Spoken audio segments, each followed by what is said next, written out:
Bonjour à tous, c'est Francisco. Dans cette vidéo, nous allons voir comment cacher certaines pages dans le menu de navigation. Donc, dans Page, vous avez un menu de navigation ici. Imaginons en fait que je veux que mes visiteurs, quand ils arrivent sur mon site, puissent avoir accès à certaines informations et pas d'autres. Imaginons donc que je veuille bloquer la page business numéro 2 tout simplement parce qu'elle n'est pas finie et que je souhaite la faire beaucoup plus tard. Donc ce que je vais faire, c'est aller sur Business 2, je vais cliquer sur Business 2 et je vais cliquer ici, masquer à la navigation. Voilà, et là c'est très simple, et bien on va plus la trouver. Quand on va faire accueil, business, blog, on n'a plus de page. Alors bien sûr, c'est valable quand vous faites publier, vous allez tout simplement avoir ce menu-là et une page de navigation privée.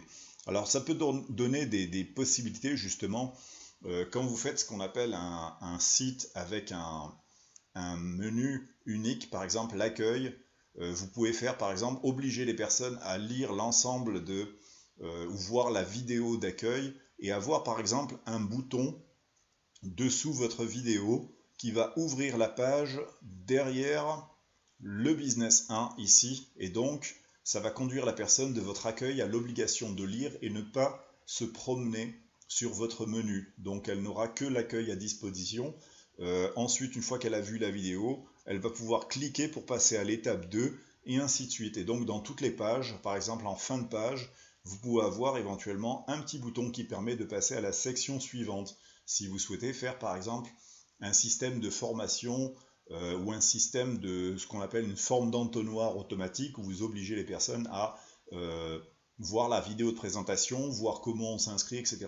Alors c'est pas un conseil parce que les gens sont pas très patients, les gens aiment bien avoir un accès général, donc soyez le plus bref possible en fait dans vos pages avec pas trop de menus pour éviter de dispatcher les gens dans votre menu et ne pas les obliger, on va dire, à rester trop longtemps sans avoir de possibilité de passer d'un endroit à l'autre.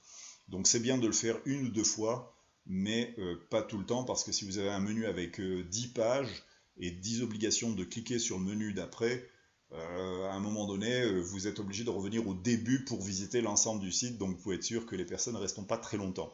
Donc il faut un menu et certaines pages cachées. Je pense que le menu de navigation, c'est bien pour cacher, on va dire, des sections que vous n'avez pas encore terminées dans le site, etc. Voilà pour le bouton de navigation. À bientôt!